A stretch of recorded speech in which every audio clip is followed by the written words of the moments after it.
wahuraga n'abagabo bakakubita ko turi umukobwa w'umutinganyi bakakwata kakakubita ukava wabyimbye wanavunitse na marinette yamenetse cyangwa ikintu nk'icyo biri sérieux ugataha kabisa si nibyo byonyine n'amakomenti yari gusohoka n'amakomenti ateye ubwoba niba bice anga ziracyana hari hanze. I have like screenshots of everything. Abantu ni mubice gusana ahubwo mubicishe n'amabuye ibi nikozwe soni nibo mwabyohemwe badutuka ibintu ukavuga ati okay aba bantu bose yo kuvuga sina nabazi ariko baranzi kuko ndi umuntu waruhari ugaragara kuri televiziyo hahandi ugira ubwo ukavuga ati reka nifungirane mu nzu. Uzi ko abantu bafata umwanya wabo bakavuga ngo no muntu yahisemo ko umugeni uzi ukuntu bigoye ko umugeni biragoye kuba umuntu ukundana n'uwo muhuje igitsina biragoye cyane. Nagerageje ku reportinga ko nabaye attacked ariko I almost got arrested. Bashaka kumfunga kabisa ko kandi waruvuze ko ushaka kubufasha. Naragiye ndavuga ngewe abantu banyatatse barankubita banziza yuko ngo ndi umutinganyi batambaza ngo umutinganyi se koko.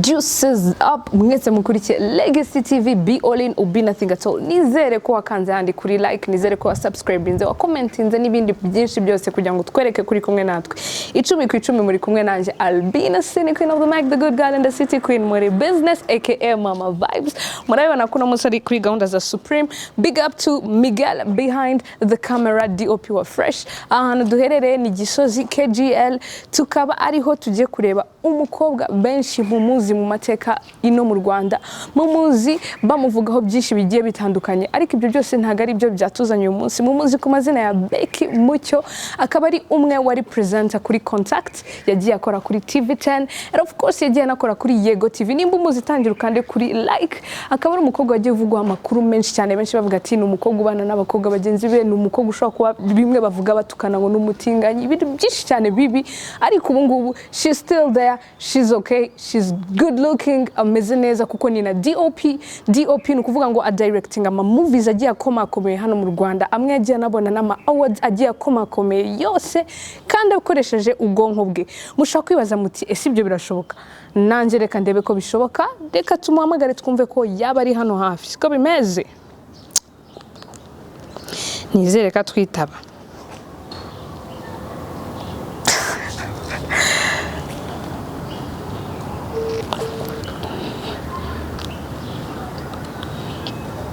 Allô, Becky, vite? Ni fresh. Ni Albina. Vite. Nisa uri mu rugo? Ndi mu rugo. Waje tukadufungurira turi ku irembo. Okay. All right. Let's go.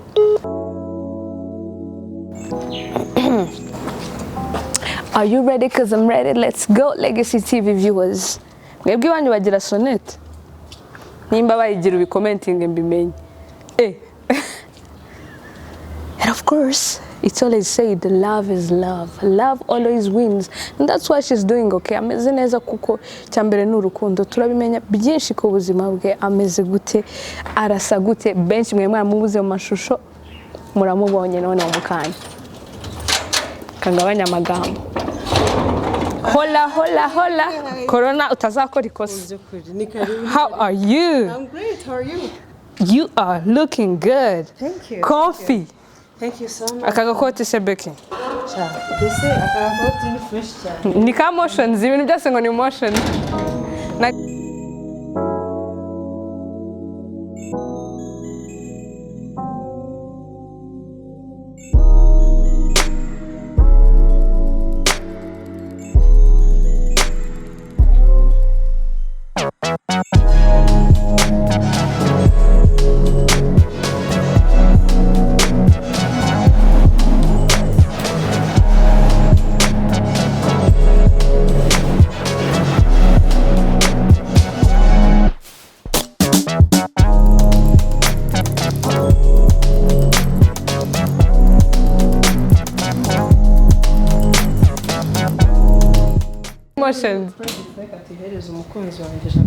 Ninde?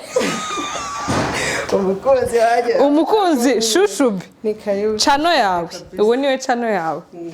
karibu cyane amakuru Becky amakuru meza iburyo ibumoso kanicare hano kabisa get comfortable yes Welcome once again mwese mukurikiye Legacy TV. Of course ndi kumwe na Becky ari iburyo bwanjye ariko yatangira bibwira kurushaho uko namubabwiye amakuru ya Becky. amakuru meza nawe kumeze neza twikomeje. nitwa Rebecca Mucyo uw'amahoro benshi banzi nka Becky Mucyo ndi umufilmmaker ndi umukinnyi wa filime ndandika nkayobora nkafilma nkeditinga nkakora makeup nkanakina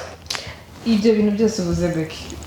tunabihereyeho ni gute wabimenye ni ibintu wize niko wisanze ufite izo mpano zigiye zitandukanye bimeze gute nakuze nkunda sinema byatari ndibuka ndi mutoya ubundi nakuze nkunda art muri rusange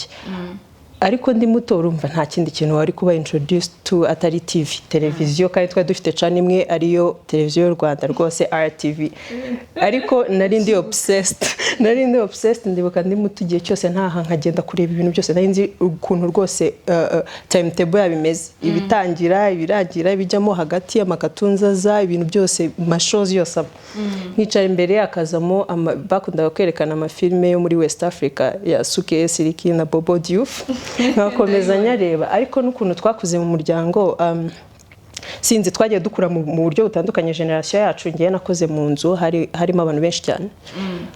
papa yagiye yadopta abana benshi yabazana muri famille arabarira abana bose bo muri famille yiwe bari barabuze ababyeyi rero wasangaga nta tension nini ubona nk'umwana rero ugasanga nicyo kintu kinyokipa ariko nanone nkanibaza ugasanga rimwe na rimwe hari nk'igihe ubaje nk'ikibazo nticyumvishwe kuko wenda hari ubundi ukeneye ubwo bufasha cyane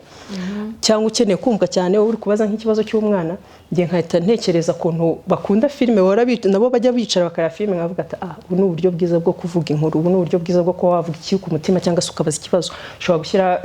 nk'ikintu hari kirimo ikibazo abantu benshi bakakibazaho cyangwa bakagisubiza noneho bituma rero nkunda cyane filime nibaza nkahorana nibaza se ibi bintu babikora gute nk'umuntu bamuhamagaye nkavuga ese haba hari kamera imwe ku rugo rumwe n'undi ku rundi nkomeza mbyibaza ariko binkuriramo ari ibyo ngibyo bitarenze ariko uko nkura ntangira gukunda kwandika kubera kwa kutisanzura mu kuvuga kwa kutisanzura wenda kubaza ibibazo kenshi nkasanga rero ni byiza kubwira ikayi nkasanga rero nkomeza nandika rimwe na rimwe nkibaza ibibazo nko kwishuri nk'abana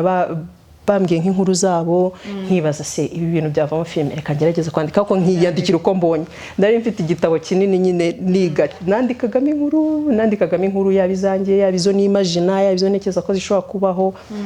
noneho ngeze mu wa kabiri secondaire nibwo natangiye kuzajya mbona abana nshobora kurelatinga icyo gihe najya ndeba filime za Nigeria icyo gihe narebaga iz'Abatanzania iz'Abanigeria zo nazirebye kuva ndi mutoya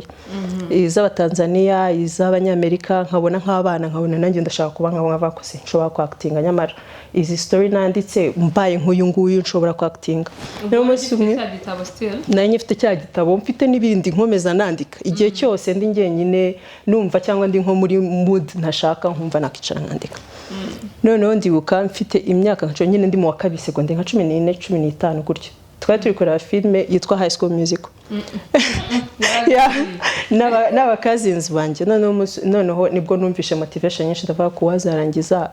nkakora cinema mbwira abakuze banjye kuko nshobora kuzakora cinema kandi nkaba umwe mu basineaste beza ku isi baranseka byataye ndamwibuka umukuze wanjye umwe witwa Vincent yarandebye arambwira ati Becky uwe niyo wakora filime rwose ngiye ntazo nareba uko nguko akimara kubimbwira ntabwo byigeze binsha intege ahubwo byaramotivated because ndi umuntu umeze uko nguko ndi umuntu mbwira ngo ikintu ntigishoboka nkwereke nibwo noneho mpita nkwereka ko gishoboka icyo gihe rero nyuma ngeze mu wa gatatu nibwo nahise ntangira kuzandeba filime z'inyarwanda hari amafilime berekanaga ugasanga ku masede bagiye bandikaho nka nimero zabo mfite kenza rero nibwo nahise mbona nimero ya groupe yitwaga Happiness Came Films yabagamo abo bita ba Mama Gentille ubuzwi nk'intare y'ingore abitwaga Bajamari bari bafite nyine amafilime agiye azwi icyo gihe nibo bari kuri hit. Ndabahamagara ndababwira nkunda filime, mfite inkuru nyinshi, mfite ibitabo byanditsemo inkuru, ni gute naza muri groupe yanyu, nabonye mufitemo n'abana tungana, barambwira ufite indangamuntu, ndavuga ngo ndayibona ariko rwose mfite motivation nyinshi n'ibikirambwira nzaze kuri office muri vacances. Rero bigeze njya kuri office barambwira nandike lettre, ndayandika, ndaplayinga bemera basanga mfite na skills kuri computer, ndandika cyane, mfite n'inkuru, batangira noneho bigera aho ngaho nkazajya mbigiraho, ariko noneho bakazajya bamana inkuru nkayidevelopa. Akaba yaza akambwira nk'inkuru mu minota 3 ngiye nkayimwandikira ikaba script ya parts ebyiri. Mu mafilime amwe nagiye nkora hari nayo nabonye bagiye uploadinga kuri YouTube, hari yitwa y'ubusa nayanditse mfite iyo ngiyo bampaye inkuru, nabwo bampaye inkuru gusa ndayidevelopa. Hariyo bakore ay'ubusa banza ariyo bakoreye i Burundi, hari Rugamba igice cya kabiri, hari hasohotse igice cya mbere baracyanditse, igice cya kabiri bampereza story ndayidevelopa. Gutyo nyine nagendaga mbandikira stories, sometimes nkafigira, sometimes none ntangira no kwiga makeup, ntangira kugenda bakorera makeup n'ibiki ngenda kuzamuka. Kubera ko akuntu wakomeje wumva ko uri wenyine mu bana benshi kumva ushaka nkuru shining, is it because you wanted to shine bakubone ko uri gukora cyane kwa kundi wari ufite umurava? No, ni ukubera ko n'ubundi nakuze menyereye kugira umwanya wanjye uhagije. Uwo mwanya wanjye rero nkabona kubera gukunda art nkumva nababyaza umusaruro. Ikindi ibintu byose byagiye bizamuka mu buryo butandukanye, nko kwandika ko urumva ko byo nari nsanzwe mfite passion yabyo, ariko ntazi byinshi, ntazi uburyo bwo kwandika mu buryo buri professional. Njya muri group gukora makeup byo byaje mu buryo nanavuga ko wenda ari nko kuvuga ngo questioning my sexuality cyangwa iki, kuko ndi muto yana mfite ukuntu ndi umutomboy. Noneho nkabona abandi banatungana bari gutangira babatirita, bafite ukundi kuntu bitwara, ngiye nkatangira gutekereza ko nagwingiye cyangwa ntari normal. Noneho mama wanjye yakundaga maquillage cyane, rero atari nuko nguko naravuga se ndi mubi ko amugani batantereta, mbona abatipe bose turi abajama bimeze gute, hari nkeneye kugerageza something. Mama wanjye was really good na makeup byatari, ntangira kuzamureba, ntangira kuzambigerageza. Noneho rero ubundi ukunze ni ukunda n'ikintu biraza usanga bita biba easy. Ntangira rero no kubikora muri happiness, nkazamba korera makeup, nkabera makeup artist, ubundi nkabandikira. Like umuntu aje akakugana akavuga ati Becky ndashaka ko umunsi gutuntu twa fresh two kujyana runaka, uba wabasha kuba wamuyobora. Oh, trust me cyane rwose. Ubu ngubu nagiye naniga byinshi ubu ngubu ku buryo ndatije guhera uyu munsi. Umuntu agenda nakura nyine uko bitangira igihe dukura, ubaho bigeze no nkora na after effect na effect makeup. Like wounds, scars, ibisebe gukora ibisebe, inkovu. Amazing. Ibyo bintu ni ibintu wagiye wigisha, kuko nkurikije ukuntu wazamutse ndikumva ari nka skills wowe ubwawe wagiye wiremamo kubera gushaka kumenya, cyangwa ari n'ahantu wagize amahirwe ukabyiga mu ishuri ugakomeza se cyangwa ukagira amahugurwa? Yego nageze aho ngo ndiga nkirangiza secondaire. Mama wanjye nibwo yarakimara gupfa, nibwo rero nari maze gufata umwanzuro wo kuvuga ati ntago nshaka gukora ikintu ntashaka, ntago nshaka gukora ikintu ntakunze, sinshaka guta umwanya wanjye njya kwiga ikintu ntakunze. Rero mpitamo gufata a short course ya isomo rigufi rya cinema muri IBTC. Ubwo yawe ni mu Rwanda? Ni mu Rwanda muri Innovation Business Technology College. Niho rero nafashe isomo ry'amezi 3. Nyuma yaho bahita banshakira internship kuri Contact, ariko Contact TV nibwo ari gitangira. Ngiye rero umunsi umwe umukobwa umwe wari umunyamakuru, icyo gihe nagiyeyo nkamera gusa nkaneditinga, narakameraga gusa nkeditinga, ariko umubare ungana abakamera bakeditinga bangana n'aba reporters pretty much. Noneho umunsi umwe muri report umwe arasiba, barambwira Becky wirirwa n'ubundi ubibona ukuntu babikora, wirirwa ufashe kamera, genda ugerageze. Ngiye kugerageza uwo munsi ku mugoroba bahita bavuga ngo inkuru yanjye niyo yabaye nziza. Ubwo n'uvuga wari usigaye none uri nka presenter, wabyujemo nka presenter? Ninjiyemo ngiye kuvuga ati reka mfashe dusevinga umunsi kuko umwe nago yabonetse, ariko ngiye ku mugoroba bahita bavuga ngo inkuru yanjye yabaye nziza kurenza abandi. Noneho tugiye kwa applyinga rero akazi mpita na applyinga aho birangira ngiye no mwitangaza makuru, gutyo bivuze ngo hari indi mpano nari nibitsemo nayo ntari nzi. Iyo jya wese nkurikije ni ibintu byabaye mu gihe kitihuse. ubwo no kuvuga ngo ukiva muri high school ugakomeza izo short courses ni nabwo wahise winjira muri contact ni nabwo nahise ninjira muri contact ariko icyo gihe nari ndi already muri group ya cinema nari ndi muri cinema already nafite filme namaze kwandika bakanyishyura udufaranga duke ariko nkumva ko nadukoreye ngasubira ku ishuri mfite aga pocket money kanjye nayo mfite nigagina. Okay. Ubwo uvuga ngo high school na primaire byose wabyize byose. Nsubiye inyuma gato nimba atari banga mama yatabarutse kubera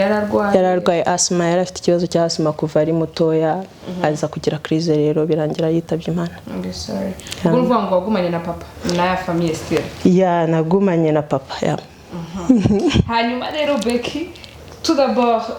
félicitations ku bantu badukurikiye umwe mu ba DOP bari kubikora bigakoreka. Merci beaucoup. Hanyuma abantu bazi Neptune Frost ngutayize ugenda ujye kuri internet nimwe muri filme zakorewe inandu yagumye hano ariko bagiye kubona ama awards n'izindi nyinshi cyane wagiye uyobora abashaka kuzimenya muze ko mureba kuri blog ye cyase kuri internet gusa ikintu kindi kikubiye muri icyo kintu hari ikintu wavuzeho and kiri kugaragara cyane hano mu Rwanda ikintu cya sexual orientation cyangwa se aho umuntu ibyiyumviro by'umuntu byandi tutarebesha amaso mu buryo bwahihishe cyangwa se mu buryo bw'igitsina yumva aricyo yagana sinzi uko navuga uburyo nasobanura buriya sexual orientation twavuga gute mu Kinyarwanda ni nkaho icyo umuntu akunda cyangwa umuntu yiyumvamo bashobora kubana ni nkuru ubwo buryo ururimi rw'amahanga rwaradutwaye. Hanyuma Becky ndishimye cyane ko watwakiriye gusa ndi kwibaza muri ubwo buryo wazamutsemo uri umuntu wagiye agaragara cyane kuri contact nanjye ndakwibuka nakubonye hari na TV10 hari na Yego TV si cyane hose yari itangazamakuru wari ukirimo nta hantu wajyaga. Icyo gihe nakoraga mu itangazamakuru ariko nari ndi no muri Masheka Yego nari ndi secretary wa Rwanda Actors Union ni union y'abakinnyi ba filime mu Rwanda. Ubwo bivuze ngo muri cinema n'undi nari ndimo nk'ama project hari ama project menshi nagiye nkora usanga n'undi nkora mu itangazamakuru gasanga n'undi bari gomwe bavuze ko tuzashutinga muri weekend niba uzaboneka ushobora gukorana natwe nkagenda nkactinga n'ubundi ariko nkora kuri radio na televiziyo. Hanyuma ukora hari igihe cyaciyemo navuga ko ari igihe twakubuze ari itangazamakuru urumva nimba ari tuvuge nk'urugero nkanje nkambina nkabandi gukora igihe kinini runaka abantu bambona ku mashusho buri gihe haza gucamo igihe nkeka kigira nk'umwaka nimba atari nk'imyaka nk'ibiri umuntu witwa Becky turamubura ku mashusho yose twakongera kukubona habe na gato benshi abakuzi bashobora kubyandika muri comments. Icyo gihe wari ugiye mu kuruhuka kuko iyo uhora imbere ya image uraruha cyangwa se hari ibindi bintu byari wari ugiyemo cyane ko hari amakuru yagiye asohoka cicika n'amafoto abantu bagutuka abantu bakugendaho unabivugaho gatoya urongera urabura mu mashusho nshaka kukantu kansobanura neza. Kubura kwangiro navuga ko ari nk'igihe nakwita igihe cyabaye cya depression natewe n'ibyo bintu byose byabaye kuba outed icyambere cyo nshobora kumakinga aka kanya nuko ntigeze mpitamo gucoming out gusa nago navuga ko ari ikintu kibi cyambayeho. I'm so grateful ko aka kanya nta kigomba kwihisha ngo ntangire kuvuga about my boyfriends who don't exist ntangire guhimba inkuru ntangire kubeshya nyine ndishimye kuba aka kanya nduwondiwe n'umuntu uvuga ngo ni inshuti yanjye ankundire kuwondiwe umuryango kimvugisha ko bankunda nkuko ndiwe numva ari ikintu kinini cyamvuye ku bitugu ariko ntago byari ibintu byoroshye kuvuga ngo inshuti z'umuntu ziradicidinze tugupostinga amafoto y'umuntu gutyo nyuma y'amasaha ngahe ujye kubona ibintu byagiye hanze ibintu byose byahise bihinduka ahubwo tukiri kuri ako kantu Becky nje ndibuka ko ndi mu bantu nari ndumva sinzi umwaka nari ndimo wa secondaire ko biri kose nabonye ifoto uri kumwe n'uwo mwabanaga hanyuma ku magambo bandika bakandika ijambo ry'ibitutsi umuntu n'umutinganyi ngabakobwa babiri bakoze ubukwe ngo karabaye ubwo igihugu cyose cyane cyane ko ibintu bya blogging bitari bigezweho byo bya social media gupostinga kwerekana ibintu biri kuba ariko koko byaracicikanye iriya nkuru bajya kuyikora wari wabatumiye ubwo ko ari umunyamakuru ndashaka kubaganiriza ubuzima mbayeho mu rugo byagenze gute. Bon so mbere n'ubundi twari turi engaged naramupropose turi engaged ngenda gukora kuri projet ngarutse bankorera surprise aramproposing back so ni ikintu gisanzwe ku bantu bakundana usibye ko ntago turi bivugeho kuko aka kanya ntago ndi bwemeza abantu kumva ikintu batumva ariko bimaze kuba abashuti banjye bamwe banazwi mu Rwanda rwose bafite aba followers benshi bapostinga amafoto yego bapostinga amafoto ubwo gupostinga muri cyagiye kuri Instagram zari zitarakundwa cyane byari bitari ibintu byinshi icyo gihe twari dufite n'amakansi rwose ari private abantu badufollowing ari abantu tuzi nta kintu umuntu ashobora gushyira hanze of course kuko wumvaga yuko ubuzima ntabwo umuntu yarazi ukuntu ibintu bishobora guhinduka ubwo ari muri 17 yeah ni vuba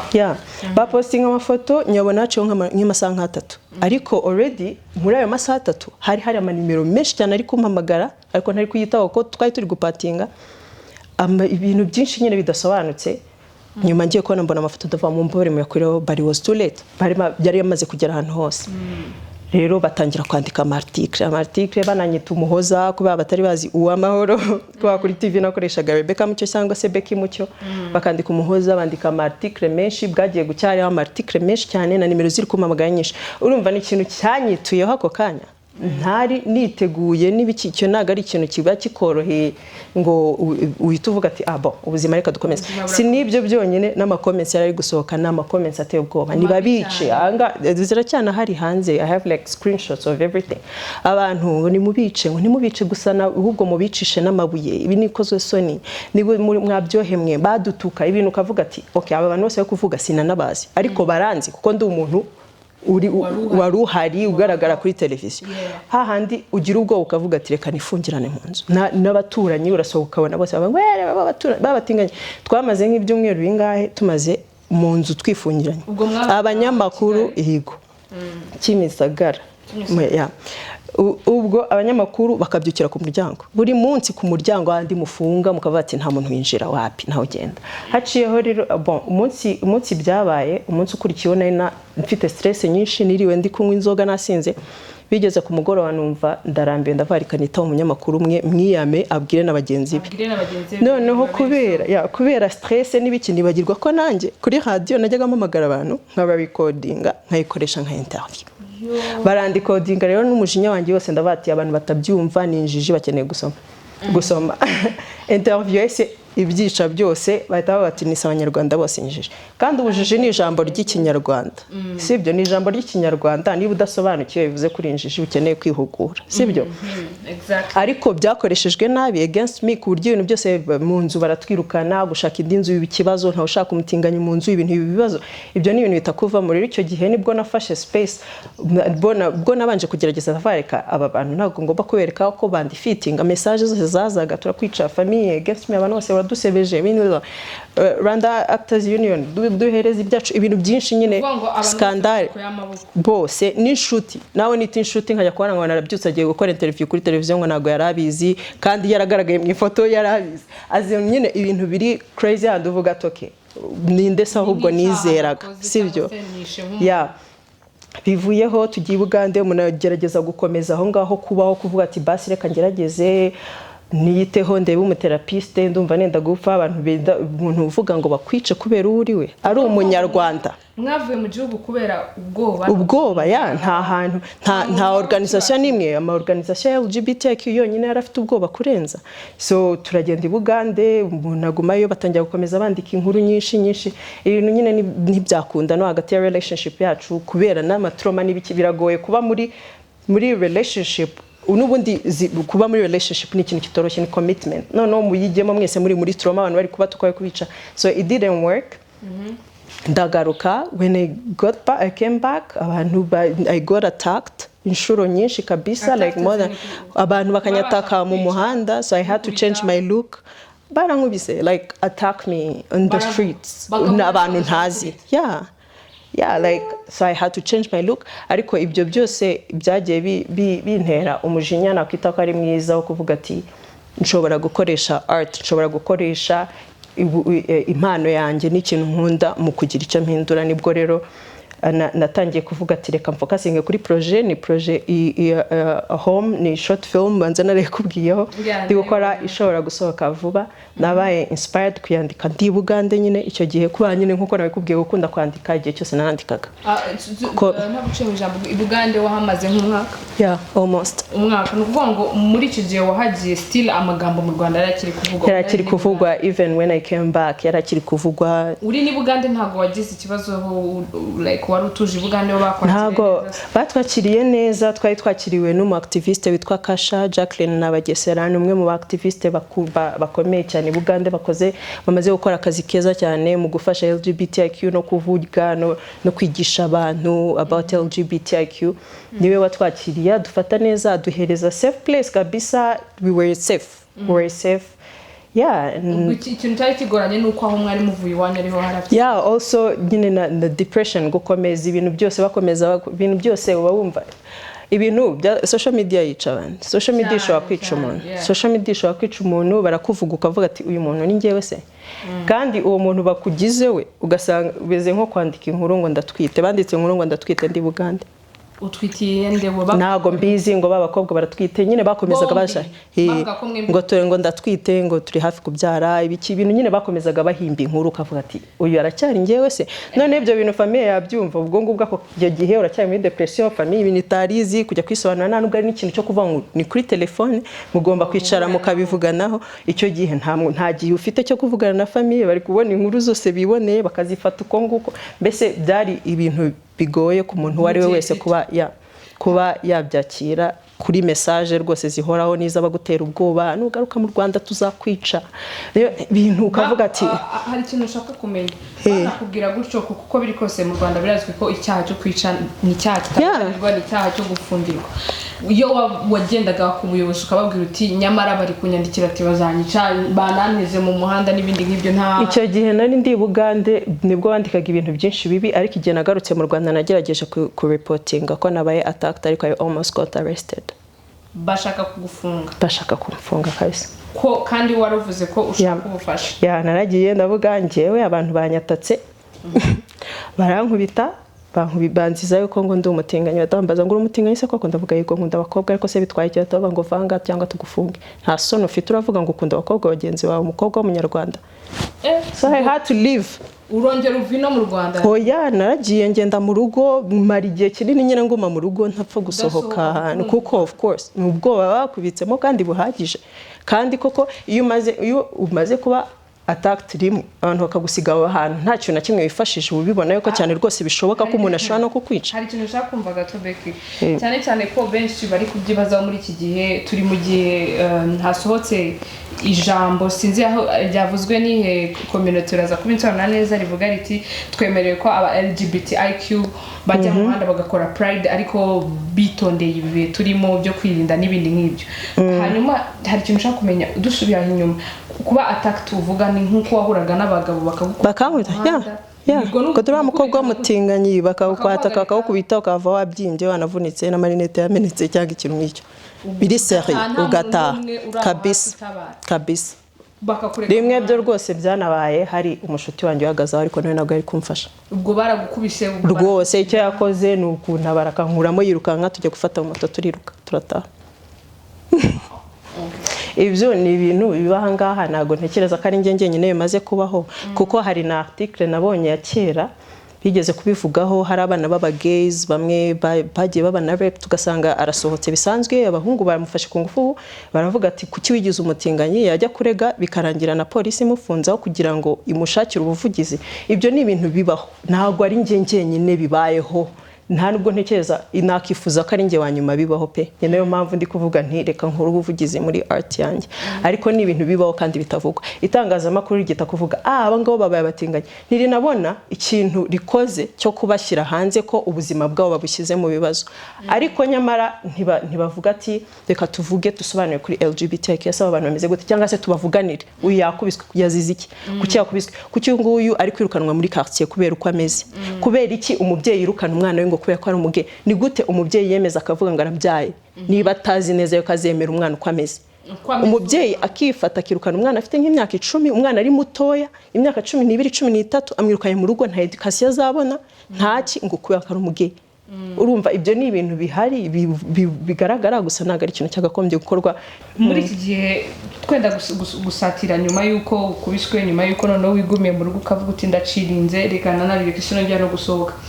uko biri kose hari nk'inshuti nziza zabonetse zaba zarabonetse se cyangwa byagumye kugizana n'uba biri wasi ari threatening kugizana n'ubu wasohoka ugukubita wasohoka ugutera amabuye bimeze gute? Oya ubu ngubu ahantu ibintu bigeze no kumenya ukuntu umuntu yirinda akavuga ati hari ahantu ntagomba kujya, hari naho ngomba kujya, hari na gusa hari inshuti zo nari nsanzwe mfite zikiri inshuti zanjye twakomezanye, hari n'izindi nagiye mbona nziza kuko burya uzatungurwa cyane n'ukuntu kuba uriwe bishobora kugutangaza cyane. Iyo ubaye uriwe n'ubundi ubona inshuti zanyazo kandi zikwakira nk'uriwe, ntago wongera kugira inshuti zazindi zikuryarya zigukunda wenda kubera let's say uri umunyamakuru or something. Utangira kubona inshuti zivuga ati ya turanabizega n'ukuntu ameze nta nubwo babyakira, but we are here for you and anytime any day. So mfite inshuti nziza rwose cyane, numva ari nge muntu wa mbere ufite amahirwe kuri no simfite inshuti nziza ko ibi bintu ntabwo nari kubasha kubicamo yaba atari inshuti nziza. Inshuti nziza nshyashya nabonye hari n'inshuti za kera kandi rwose ziri kumwe nanjye rwose. Hanyuma se umuryango we wowe wageza urawufacing ugarutse ihangane nitaye gutya banzari babana ugarutse nyuma yo kuvuye Bugande arwo wasatiriye umuryango ukawubwira uko wiyumva kutameze neza ngo babyumve cyangwa na n'ubu ntago muvuga rumwe? Ikintu gitangaje nuko byabaye kandi twaba tuvuga ab'ingenzi tuvuga rumwe. Hari n'abandi ab'ingenzi I mean like umuntu w'ingenzi cyane n'abavandimwe banjye na papa wanjye nibo b'ingenzi cyane kandi nta kibazo na kimwe mfitanye nawe. Naraje papa wanjye afite ikibazo kinini ko ntabwo yarabizi, kuri mama we yarabizi, mama wanjye yabimenye mbere yuko mbimenye, ariko papa wanjye ntabwo yarabizi na rimwe. Rero byari byamucanze ari kuvuga baramushutse wabona koko bari kumukoko hari abanyarwanda babe no kuvuga ngo wabona ari abantu bari kudukoresha ngo kujya batwica amatora, byari ibintu byinshi cyane. Noneho papa aravuga ko wabona ari abantu bari kumukoresha nyine ibintu byinshi. Ingaruka rero ntabwo yabyumvaga, nkomeza ngenda kumureba ariko bikananira kuvuga. Ndabyibuka umunsi umwe mpura na Andi ni umushuti wanjye cyane uriya nizera numva twaganira, turahura twirirwa nk'umunsi wose turi kuganira kabisa. Namubwira kuganira na papa byarananiye, arambwira ati rero buriya ababyeyi byaba byiza ubabwije ukuri akakumenya ko ntago azakwanga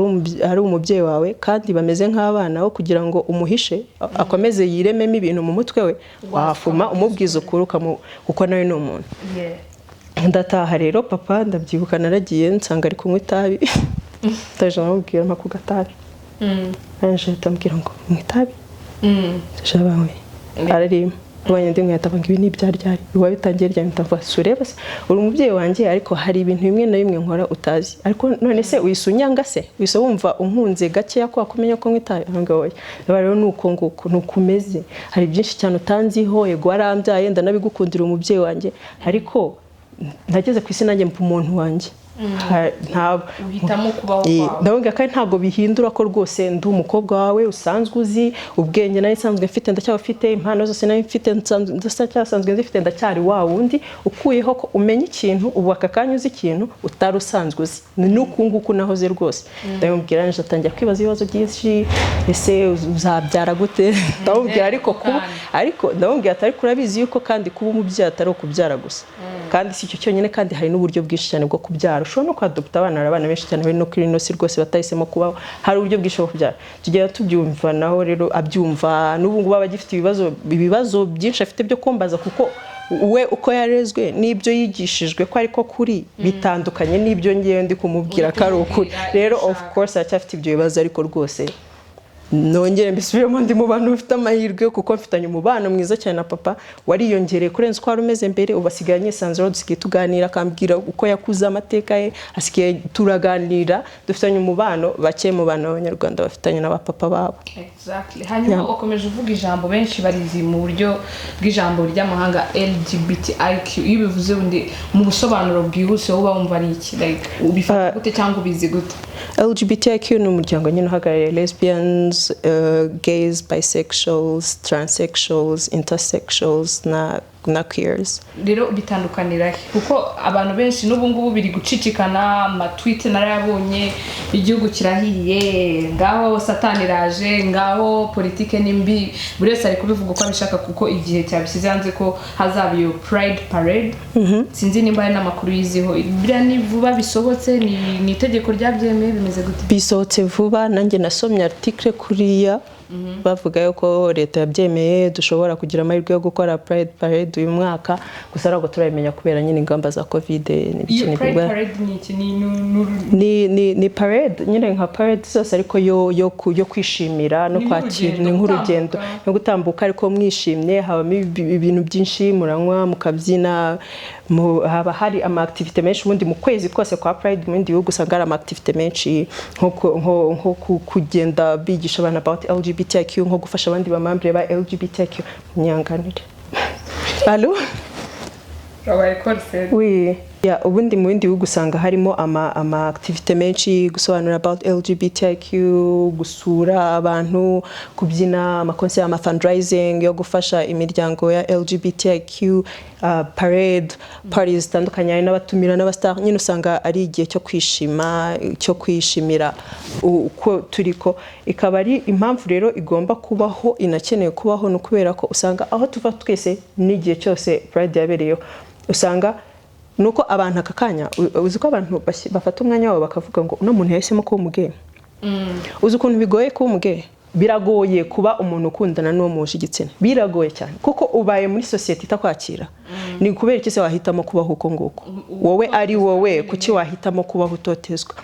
noneho hari na byinshi bitubaho iyo dukuru ugasanga nta uri mu gihe cyo muri denial kutiyakira kubera ukura bumva nyine ari ikintu kibi barabivuga ukumva ni bibi abandi mwigana niba bigaragara kiri bato barabita bacya abakobwa barabita abapede cyangwa bacya abahungu ukumva ni ikintu nawe udashaka ugasanga noneho niba unasanze ari uko ngukomeze uri gushaka kubirwanya noneho rero impamvu Pride igomba kubaho ni igihe cyo kwizihiza kwakira existence yawe kubaho kwawe n'ukuri kuko tubayeho muri society itatwakira turwanya n'igihe cyakagora ubundi Pride ni igihe cyose ariko n'ukwezi byibura umuntu yakagombye kuvuga ati I celebrate my existence bikaba nka ryarise biba mu kwezi kwa gatandatu buri mwaka nibiba bizaba mu kwezi kwa karindwi nabonye kuri article bavuze ko byatinze bagahita bahitamo ko biba mu kwezi kwa karindwi.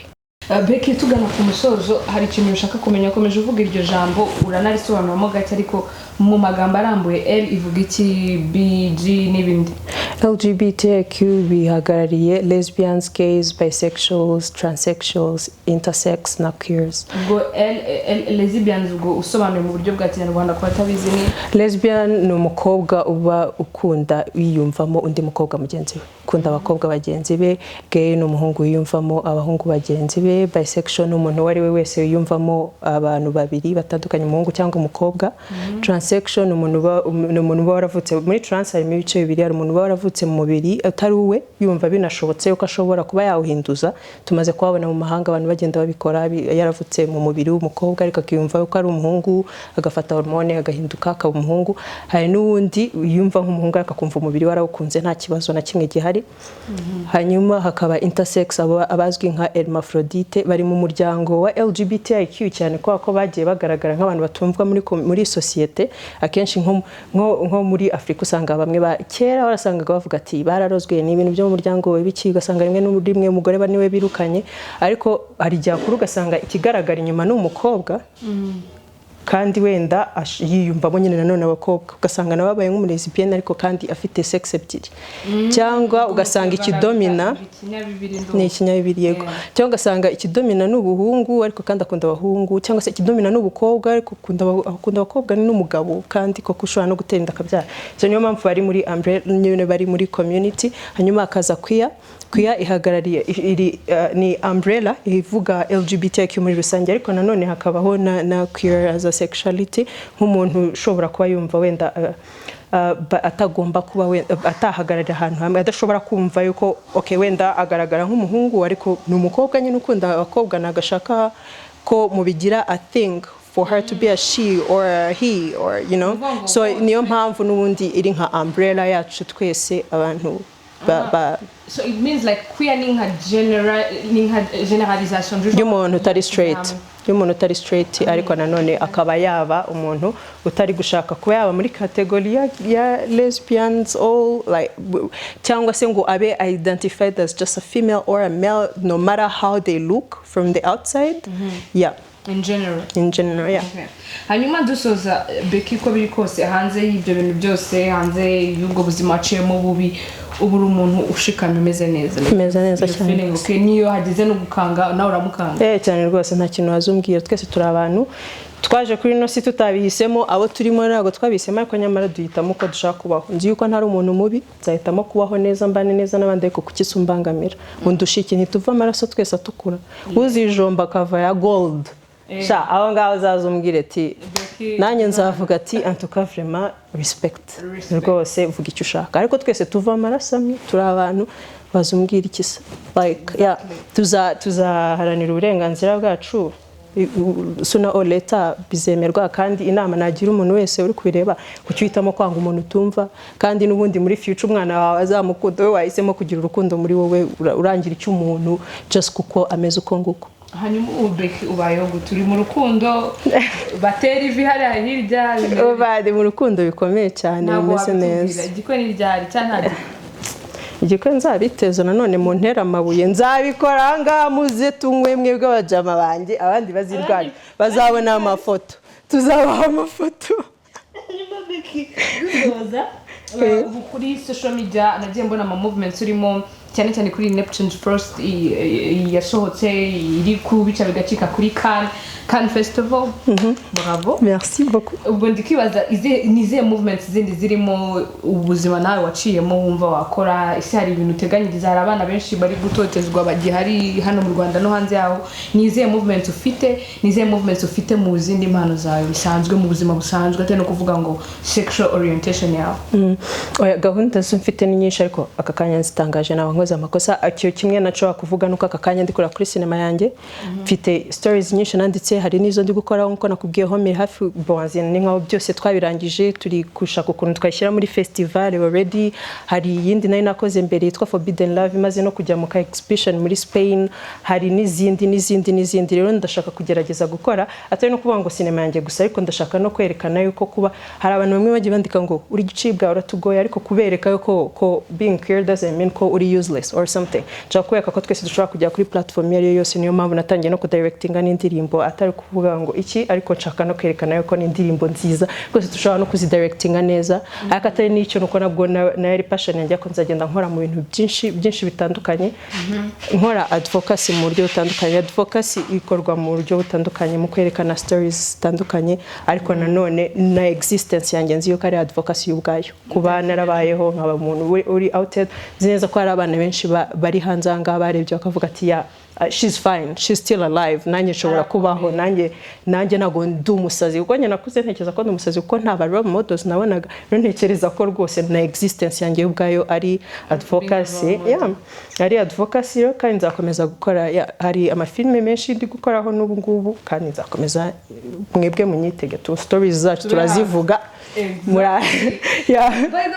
kari interesting naje nanagatekereza ko ndibuka kubaza kubera iki abantu bari muri iyo umbrella ya LGBTIQ abenshi usanga ari abakire aribo bakora iyi myenda tugiye twambara za Supreme za Dior amaparfum akomeye ibintu bigiye bikomakomeye ku isi ugasanga banakora ibintu byinshi cyane byambarwa bikoreshwa mu bintu byose kuki ari nuko aribo bahanga. What do you think? Nanjye ndabajije dufite impano dufite ubwenge bwaraturenze ibintu nibyiza ahubwo nuko akenshi usanga aho gutabona ama opportunities abo ubona ni bake cyane kuko muri no quartier yonyine kare nawe mbikubwira ushobora gusanga muri buri quartier yo mu Rwanda rwose harimo nka 20% ya LGBTQ ariko ugasanga abarimo biyakiriye cyangwa babonye opportunities zo kuvuga ngo umuryango ntubirukanye bakiri bato bagize amahirwe babonye education ari bo wenda bazamuka bakavuga ati uyu ni umutinganyo muri no quartier ariko nyamara bose bagiye bahabwa amahirwe wabona ukuntu dufite potential harimo abana benshi bafite impano ni ibintu biri natural umuntu wese afite impano ni munyumve nabi ariko when it comes to gay people usibye ko ahari hazamo niyo passion yo kuvuga ati aho navuye biragoye abantu ntibanyumva reka ngerageze nshyiremo akandi kabaraga ko kugira ngo ntibazavuge ati no kubera ko ari umugeni yo mpamvu byamunaniye niyo kugira ngo basi bapfe no kubimukundira kubera ko biragoye ko umuge akundwa atari something kandi se uzaba something gute niba iwanyu barakwihakanye ukiri mutoya niba bataraguhaye ubwo burere uzaba something gute no kuvuga ngo ubonye ugize imana akabona ayo mahirwe nawe abashaka ku representing a big community itanagaragara babandi usanga batarabonye education barabirukanye babandi usanga birirwa birukanwa mu makartier kwa karabage abashaka kuvuga ati nanjye nda representing aba bose ngomba kuba the best so niyo mpamvu rwose ubona ababaye successful baba successful koko neza kubera ko bashoboye cyangwa bafite kwigaragaza buriya umujinya ujya uvamo ikintu cyiza cyane umujinya ukoreshejwe neza uvamo ikintu cyiza hari ijambo uvuze riri kugaragara ku ma comments ndakurikiza cyane cyane abantu bareba Twitter nahe hose ijambo ngo umutinganye ntabwo ryemewe no kurivuga mu gihugu ni ukubera iki ni ukuvuga ngo nirihe jambo ryemewe noneho ry'ikinyarwanda hari amakuru wabiziho ni ukuvuga umuntu utameze nk'abandi se ariko se kubera iki tugomba kubishyira kuri ako ngako ko nushaka kumuvuga mwite mu izina rye cyangwa se niba bikugusha kwisobanura cyane bitumvikana avuga ati basi umuntu ukundana n'uwo bahuje igitsina uyu ni umukobwa ukundana n'undi mukobwa cyangwa uyu ni umuhungu ukundana n'undi muhungu cyangwa se uyu ni umuhungu akunda umukobwa kandi ni umuhungu nubwo umubona nubwo agaragara nkaho ari umukobwa niba akunda yuko yitwa umuhungu bimu respecting ese wowe uramutse uvutse utiyumva nk'uko umeze hanyuma ukagera ahantu ho kwiyakira ho kuvuga ngo uriyakiriye washimishwa nuko abantu bakomeza bagusubiza aho wavuye aho wakomeje hahandi warwaniye ku butari rero niyo mpamvu twakagombye kubyubaha ese bigoye hehe nyine kuvuga ngo tuba abantu twubahane ko buri muntu wese nago ndahura n'undi muremure sibyo nago ndahura n'umuntu mugufi mvuge ati wowe rwose turakwanga tuzanakomerera nabi kubera iki wumva ko nyine biroroshye kuvuga ati reka tubane mu mahoro Coming to the end, there are 3 questions najansi bakubaza buri muntu wese uje kuri legacy. Hari ijambo mbaza ni izihe ntwaro ukoresha zituma ubyuka buri munsi? Niki gituma Becky Mucyo abyuka akagenda agakora umunsi umwe n'undi ukaza n'undi ukaza? Nihe mbaga ukoresha? Urukundo narukoresha urukundo ninduvuga nimo abanyarwanda n'abazantera amabuye. Urukundo ni rwiza cyane buriya ni nacyo kintu cyakagombye kwigishwa ahantu hose kuko ko abantu bakomeza bitwaza imico religion n'ibiki niba umuco wawe utakwigisha urukundo mbere y'ibindi rwose nago wakagombye kuba proud yawe shaka uwundi niba religion yawe itakwigisha urukundo mbere y'ibindi shaka iyindi nta kintu na kimwe wazumbwira ngo Imana iragukunda utazi urukundo icyo ari cyo sibyo gukunda rero ni ukuvuga ngo ikintu cyitwa urukundo ni ikintu kinini kuko nicyo kimbyutsa nkavuga ati ndikunda ngomba kubaho nkabyuka nkagenda hanyuma nkundi no community ngomba kugira ikintu nkora ku buryo ibintu naciyemo bidashobora kubaho kundi muntu hanyuma hari mfite impano nkunda nayo cyane kandi nzi neza ko nasangiza abandi kabahindura ubuzima rero urukundo niyo motivation yanjye buri munsi hanyuma what can you tell to your haters abantu disinga andi bose na nubu bakimeze ngo Becky shaw noneho niki wanabwira babandi bavuga ati Becky twebwe turatera ibi turamukunda niwe wacu haters lovers let's go jewe I don't believe in haters if you don't love me you don't exist that's the thing so I do not believe in haters at all nago nekeza ko ari aba haters nekereza ko ari abantu batansobanukiye batanyumva bahisemo kutemeranya nanjye kuko batanzi abo ngabo rero inama nabagira imwihangane tu nta kintu nabikoraho kubankunda rero ikintu nababwira rwose nanjye ndabakunda mfite urukundo rwinshi cyane mereza isi yose mukomerezaho urukundo nirwo rutuma nkomeza rwose tuzamera neza ibintu bizagenda neza hanyuma ubwo ntabwo nakibagirwa no kubwira ku bana baba membre ba LGBTQ batariyakira humura fata umwanya wawe igihe uzumvira ko ushaka kubivuga uzabivuge ariko nanone there is nothing wrong with you umeze neza rwose you can be at the top you can do anything you want as long as utumva ibintu abantu bakubwira yuko rwose wananiranye cyangwa udashobotse cyangwa bitameze gute uri umuntu nk'abandi 100%. Of course this is Legacy TV mwese Abadukurikira uyu ni Becky Mucyo abashaka kumura mugende muri ibikorwa bye bigiye bitandukanye kuri platforms za internet ubwo ndavuga Twitter, Instagram, Facebook, YouTube ahariho hose abashaka kumumenya kurushaho turakiraho details mube mwamuhamagara mutamubwira ubusa abantu ushaka kuvuga ubusa mwe mukuye kushana muveho abashaka kuvuga ibintu by'urukundo of course love is love always wins mwamuri kumwe nanjye Albina Sini behind the camera Miguel big up to everybody this is up